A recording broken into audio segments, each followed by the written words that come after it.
My parents kicked me out at 17. "You'll be back begging in a month," my mother smirked. My father slammed the door in my face. I got angry. I never looked back. But 9 years later my phone was full of missed calls. They were begging me to pick up. So I wasn't planning on ever sharing this story online, but after seeing some similar posts here, I figured maybe writing this all out might be therapeutic or something, and maybe someone else who's going through shit with their family might get something out of it. I don't know. Anyway, here goes. I'm Hidden Lies now, but this story starts when I was 17, junior year of high school. I was never the perfect son my parents wanted. My dad worked at a manufacturing plant and my mom was a receptionist. They weren't rich, but we were comfortable enough in our smallish town. They had this whole life planned out for me. Get good grades, go to state university like my dad did, marry some nice girl from our neighborhood, have 2.5 kids, and basically live their version of the American dream. Only problem was I hated school. Not because I was dumb, I got decent grades when I tried, but I have ADHD. Wasn't diagnosed until after all this went down. And sitting still for hours listening to teachers drone on about subjects I didn't care about was literal torture.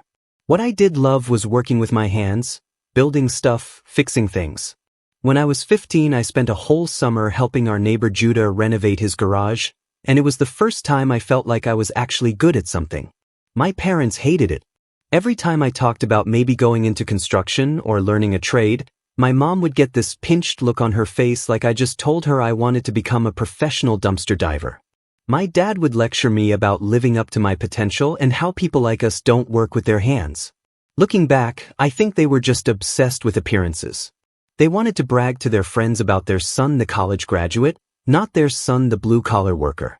Things had been tense for months. I was working part-time at a local store after school, saving up money because something in my gut told me I might need it. My grades were slipping because honestly I just stopped caring. Every dinner turned into an argument about college applications or my future or why I was throwing my life away. The breaking point came in April, about 6 weeks before graduation. I'd been accepted to state. My parents had basically filled out the application, but I'd also been looking into this trade program for construction. It was cheaper, shorter, and actually taught skills I was interested in. I'd gotten in and they were offering me a partial scholarship based on this portfolio of projects I'd put together. I decided to tell my parents over dinner. Bad idea. As soon as I mentioned trade school, my dad threw his fork down so hard it bounced off the plate. My mom started crying. Actually crying, like I told her I had 6 months to live or something. What followed was the worst fight we'd ever had. My dad called me ungrateful, said I was spitting in the face of all their sacrifices. My mom kept saying she was disappointed and couldn't understand where they went wrong with me. When I tried to explain why I was excited about the program, my dad cut me off and said something I'll never forget. "No son of mine is going to waste his life like that.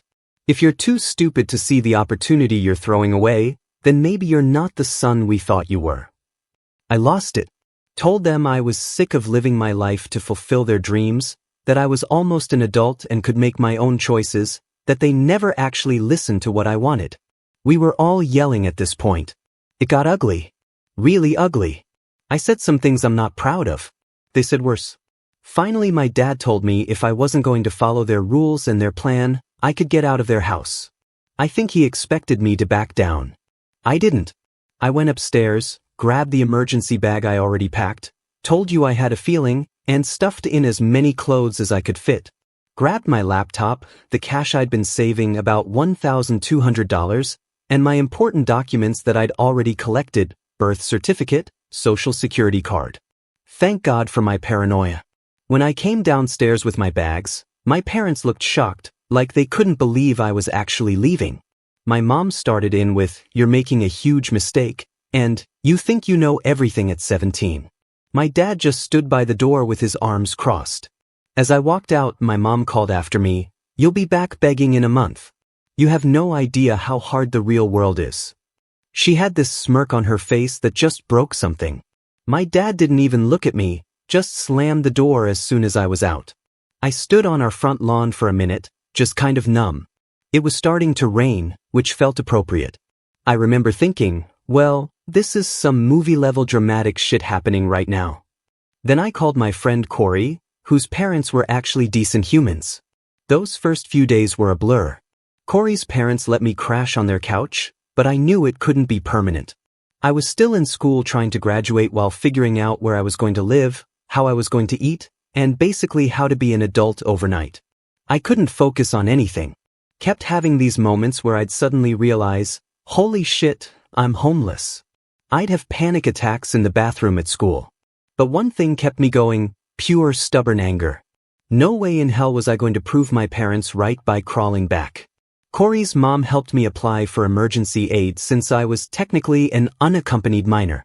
The guidance counselor at school, one of the few adults who'd ever actually listened to me, helped me figure out what I needed to do to legally emancipate myself. I got more hours at my job and picked up a second one washing dishes at a local diner. The hardest part wasn't even the practical stuff. It was the emotional shit. Seeing other kids with their normal families. Hearing classmates complain about dumb arguments with their parents who still loved them at the end of the day. Realizing that what my parents had done wasn't normal. That most parents don't kick their kid out for wanting to go to trade school instead of college. That the way they'd always made their love feel conditional wasn't how it was supposed to be. About 3 weeks after I left, my mom texted me. Not to apologize or ask if I was okay. Just, when you're ready to apologize and accept our help with our conditions, you can come home. I didn't respond. A week later my dad called and left a voicemail saying pretty much the same thing. They were so sure I'd fail that they were just waiting for me to come crawling back so they could say, I told you so. I graduated high school while living on Corey's couch. My parents came to the ceremony, keeping up appearances, I guess. They tried to talk to me afterward, but I just walked away. I had nothing to say to them. By June I'd saved enough to get a shitty apartment with 2 other guys. It was a dump, but it was the first place that was mine. I enrolled in that trade program using my scholarship and working almost full-time to pay for it. It was exhausting, but every time I wanted to give up, I'd remember my mom's smirk and my dad's slammed door, and I'd find the energy to keep going. That first year on my own was the hardest thing I've ever done. I was lonely, scared, and constantly exhausted. There were nights I cried myself to sleep because I missed having a family, even my fucked up one. There were mornings I woke up and couldn't find the energy to get out of bed. But I did. Every single time. And you know what? I never went back begging. Not after a month. Not ever. This is getting long, so I'll post part 2 tomorrow if people are interested. That's when things started to turn around for me, but it was still a long road ahead. Edit.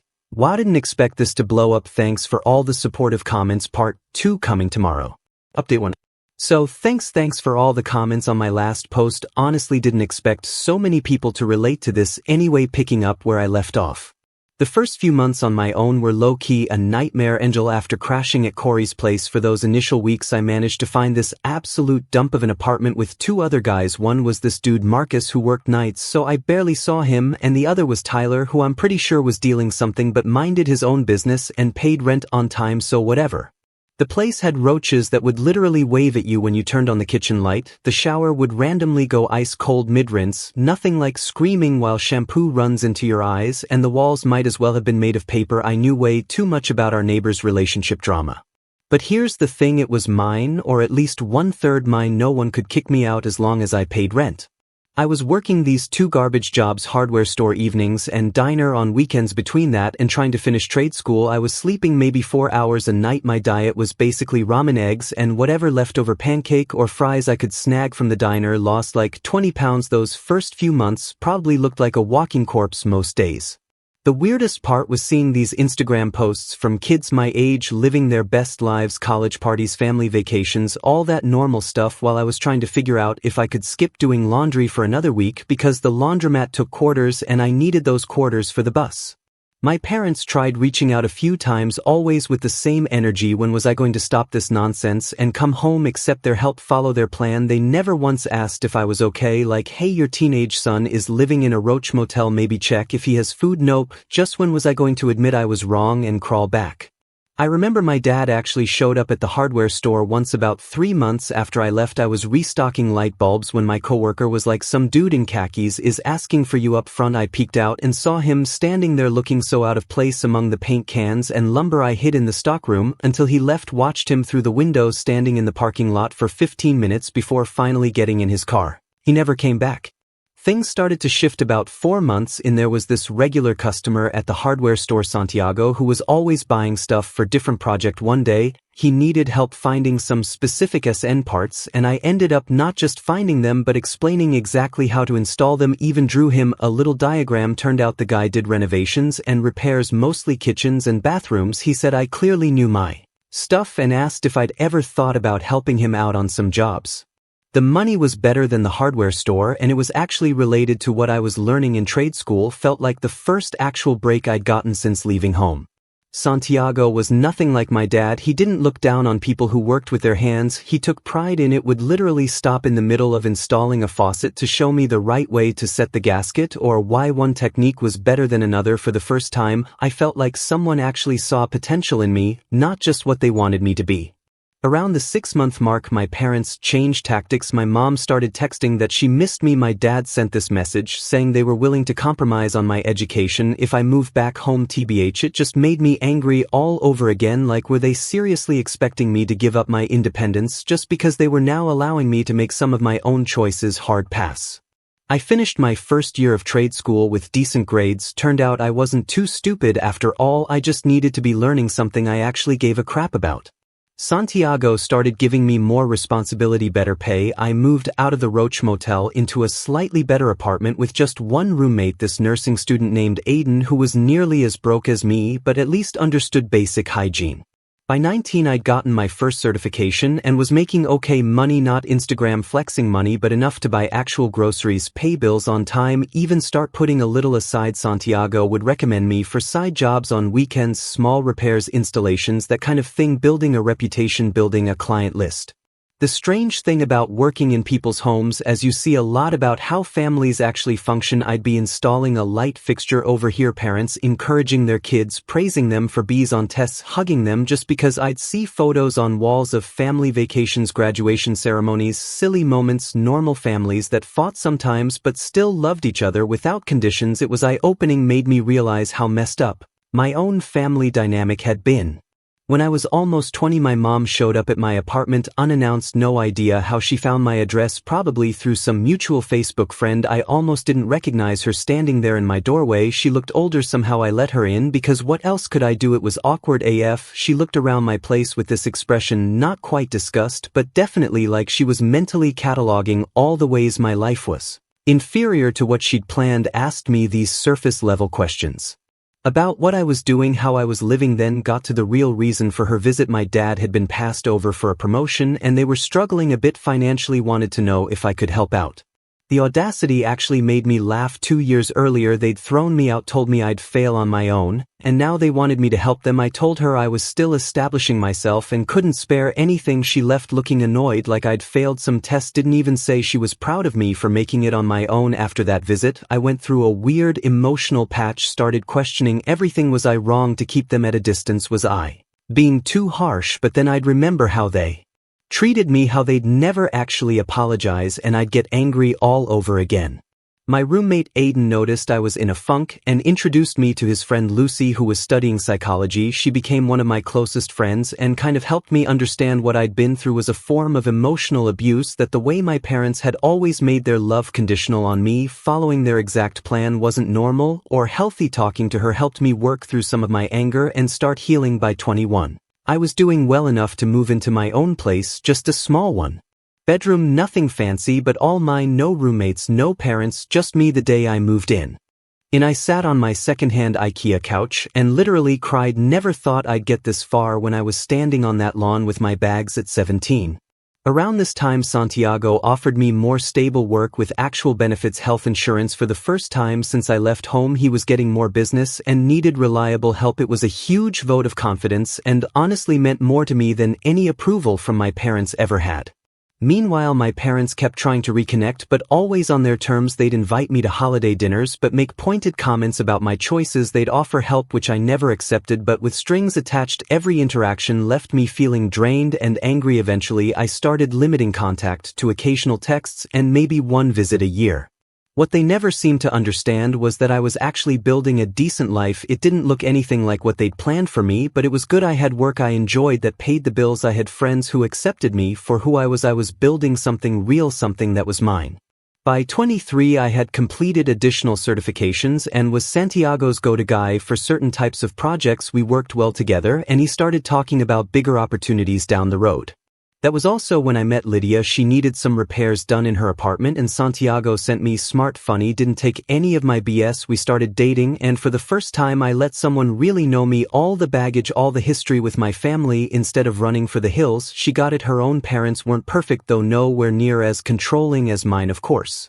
When my parents heard I was seriously dating someone, they suddenly got very interested in my life again, started following me on Instagram after years of ignoring my existence, wanted to meet her, wanted to play happy families. I kept them at arm's length. Lydia deserved better than to be dragged into their mind games. 4 years after being kicked out, I was in a stable situation, had my own place, was in a healthy relationship, and had built a life entirely on my own terms. My parents' prediction that I'd come crawling back within a month couldn't have been more wrong. But the story doesn't end there, because just when I thought I'd finally move beyond their shadow, things were about to get complicated in ways I never saw coming. I'll post part 3 tomorrow. Things start to shift for both me and my parents in some unexpected ways. Hey everyone, thanks for sticking with my story. The support means more than y'all know. So continuing where I left off. By the time I was 24, life had settled into a rhythm that felt almost normal. I'd been bouncing from job to job, gradually building up experience and putting money aside whenever I could. Nothing glamorous, mostly grunt work, but it paid the bills and kept me moving forward. My apartment was this tiny studio with a kitchenette that barely fit a mini fridge and microwave, but it was mine. No roommates, no parents, just me and my secondhand furniture. So I was scrolling through Facebook one night. Yeah, I know, boomer Apple, when this notification popped up. My cousin Madison had tagged me in a photo from some family gathering. I obviously wasn't. It didn't think much of it until I noticed my parents in the background. Mom was wearing this fake smile I knew all too well, and Dad was mid-sentence, probably telling one of his same 5 stories. But the weird thing on the table next to them was this framed photo of me from my high school graduation. Like, what, these people kicked me out, barely reached out except when they wanted something, and now they're displaying my photo like we're some happy family. I called Madison right away, and she was like, "Oh yeah, they talk about you all the time, always telling everyone how proud they are of you." The audacity. I swear it was like they were living in an alternate reality where they hadn't told me I'd be crawling back within a month. Anyway, around this time I met Lydia, not in some romantic movie way. We were both in line at Target. It was taking forever, and we started bitching about self-checkout. She had this way of talking where she didn't filter anything, just raw thoughts straight from brain to mouth. We exchanged Instagram, started texting, and things just clicked. On our 3rd date, we ended up talking about fames, and I opened up about my situation. Expected the usual awkward, "that's rough" response, but instead she told me about how her stepdad had been similar, not as extreme, but the same controlling vibe. She got it in a way most people didn't. That night we stayed up till like 3 a.m. just talking, and for the first time I didn't feel like my family drama was this dark secret I had to hide. A few months into dating Lydia, my water heater decided to die a dramatic death. Came home to find water seeping under my bathroom door, had to shut off the main valve, and spent 3 days taking ice-cold showers at the gym while waiting for my landlord to fix it. Lydia suggested I stay at her place, but IDK, it felt too soon. That whole independent streak I developed was hard to shake. Around this time my old high school friend Corey got engaged, and I was invited to the wedding. Hadn't seen most of these people in years, and T-bitch, I was nervous about what they'd think. Would they see me as the guy who failed, who didn't go to college, who disappeared? But when I showed up with Lydia, everyone was just normal. Asked what I was up to, seemed genuinely interested when I explained my jobs. No judgment, no comparisons to some imaginary life I should have had. Then came the awkward moment. Corey's mom, who'd let me crash on their couch right after I got kicked out, pulled me aside and told me my parents had been asking about me. Apparently they'd run into her at the grocery store and spent 20 minutes fishing for information. Where was I living? What was I doing? Was I doing okay financially? That last one set off alarm bells. Sure enough, a week later my mom texted out of nowhere, "Hidden lies your father and are having a small gathering for Memorial Day. Would be lovely if you could come, bring your friend if you'd like, friend not girlfriend." Like she couldn't acknowledge Lydia was important to me, and the timing was suspicious. Right after they'd been asking about my finances, I showed Lydia the text and she just raised an eyebrow and said, "So they want something?" I decided to go, partly curiosity, partly still seeking some closure. I hadn't found Lydia came with me for moral support, even though she was like, "This has disaster written all over it, lol." Walking into that house was surreal AF. Everything looked exactly the same furniture, same photos on the walls now, including that graduation pic, same smell of my mom's weird apple cinnamon air freshener that always gave me a headache, but I felt like a visitor, not someone coming home. This small gathering was basically just my parents, my aunt and uncle, and my dad's work friend Judah and his wife. Everyone acted super normal, like I was just a son who'd been away at school or something the entire time. I kept waiting for the other shoe to drop. It finally came after dinner. My dad pulled me into his study, that sacred space I'd never been allowed to enter as a kid without permission. He started with small talk about the economy, how things were tough all over, and then finally got to the point he'd been downsized at work after 27 years at the same company. They replaced him with some kid with a fancy degree who will work for half the salary. The irony wasn't lost on me, all those years pushing me toward college, and now he was bitter about college grads. He didn't outright ask for money but kept hinting at their temporary difficulties and how family should support each other in hard times. I just sat there thinking about the night they'd thrown me out, my mom's smirk, her certainty I'd be back begging within a month. I told him I'd think about it. That was all I could manage without saying something I'd regret Lydia, and I left soon after. And in the car she just looked at me and said, "Well, that was the most passive-aggressive dinner I've ever survived." For the next few weeks the text from my mom became more frequent. How was I doing? Had I thought about what my dad mentioned? Did I need their old dining table since they were updating the house? Translations, selling furniture to pay bills. Meanwhile my life was actually on an upswing. I'd found a decent paying job at this local place, nothing fancy but stable with actual benefits. Lydia and I were getting more serious, talking about maybe finding a bigger place together since my studio was basically a closet and her roommate was driving her nuts. Then came the Facebook post that changed everything. My mom wrote this long dramatic post about hard times and trusting God's plan during unemployment that was obviously a fishing expedition for sympathy and help. The comment section was full of relatives and church friends offering prayers and support, but what got me was the last paragraph: "We're so blessed to have our son Hidden Lies supporting us through this trial. Family truly is everything." I nearly choked on my coffee. I hadn't agreed to anything, hadn't given them a dime, and here she was publicly announcing that I was financially supporting them. The comments were all praising what a good son I was. I called her immediately, asked what the hell that post was about. She acted surprised by my anger, said she was just expressing gratitude for my emotional support and that people assumed the rest, but I knew exactly what she was doing, creating public pressure, so I'd feel obligated to help. That night Lydia found me making a spreadsheet of my finances, trying to figure out if I could afford to help them without derailing my own life. She sat down next to me, took my hand and asked, "What would you tell a friend in your situation?" And that hit me hard. If someone told me their parents had kicked them out at 17, barely contact to them for years except when convenient, and were now expecting financial support, I'd tell them they didn't owe those people anything. So I made a decision. I texted my mom that I wouldn't be providing financial support, that what they were going through was tough, but I was still building my own life, still recovering from being thrown out as a teenager. I suggested some local resources for job seekers and financial assist, the same ones I'd had to use years ago. Her response was a single okay, then silence for 3 weeks until yesterday when my phone exploded with notifications, texts, calls, voicemails, all from my parents and various relatives. Apparently my parents' financial situation had gone from bad to worse. Dad still hadn't found work, they were facing possible foreclosure, and somehow this had all become my problem to solve. My aunt left a voicemail saying I needed to step up and be the man your father raised you to be. The irony of that statement made me laugh out loud in a way that probably wasn't entirely healthy. Lydia and I stayed up late talking about it, about boundaries and family and obligations, about the difference between forgiveness and forgetting, about what I could live with both emotionally and financially. I still don't know exactly what I'm going to do. Part of me wants to help because despite everything there's still my parents. Another part, remember standing on that lawn with my bags, my mom's absolute certainty that I'd fail without them. The roles have completely reversed now in a way neither of us could have imagined 9 years I'm going to meet with them tomorrow alone at a coffee shop. Neutral territory. I've got some conditions in mind if I do decide to help, and boundaries that will not be crossed again. Life's weird, guys. 9 years ago they thought I couldn't survive a month without them. Now they're the ones who can't manage without me. Not sure if that's karma or just the universe's twisted sense of humor. Will update after the meeting tomorrow. Thanks for reading all this and for the support. Finally, update.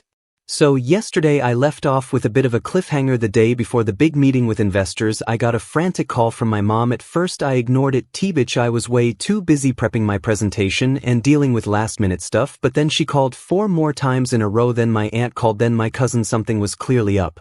When I finally answered, my mom was crying so hard I could barely understand her. After she calmed down a bit, she told me my dad had been laid off again, but this time it was worse. They were 3 months behind on their mortgage. The car had just died and now they'd gotten an eviction notice. They had 2 weeks to come up with the money or they'd lose the house.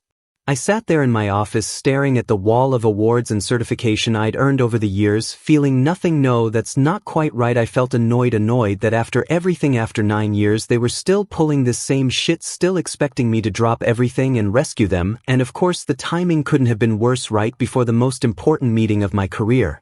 I told my mom I'd call her back, hung up, and just sat there for a while. Lydia came in and immediately knew something was wrong. After I explained, she didn't tell me what to do, just asked what I wanted to handle it. That's one of the ion reasons I love her. So I made a decision. I deal with my parents after the investor meeting, one crisis at a time. I turned my phone off, focused on my preparations, and tried to put family drama out of my mind.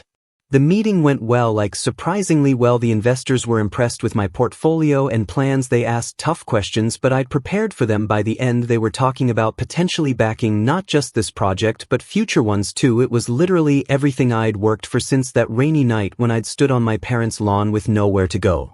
When I turned my phone back on afterward, I had 27 missed calls, not just from my parents, but from aunts, uncles, cousins, even people I barely knew. My voicemail was full. My Facebook Messenger was blowing up. Apparently my mom had mobilized the entire extended family to pressure me into helping them. I drove home feeling a weird mix of emotions: pride about the meeting, anger about my family's tactics, and this creeping sense of obligation I couldn't quite shake. When I walked in, Lydia was on the couch with her laptop, and she had this look on her face, part concern, part "you're not going to believe this." Turns out my mom had posted this long dramatic thing on Facebook about how they were losing their home and how certain people, wonder who had forgotten family comes first. She didn't name me directly, but everyone knew who she meant. Several relatives had commented with stuff like, "I'm sure Hidden Lies will help when he sees this, and family is everything.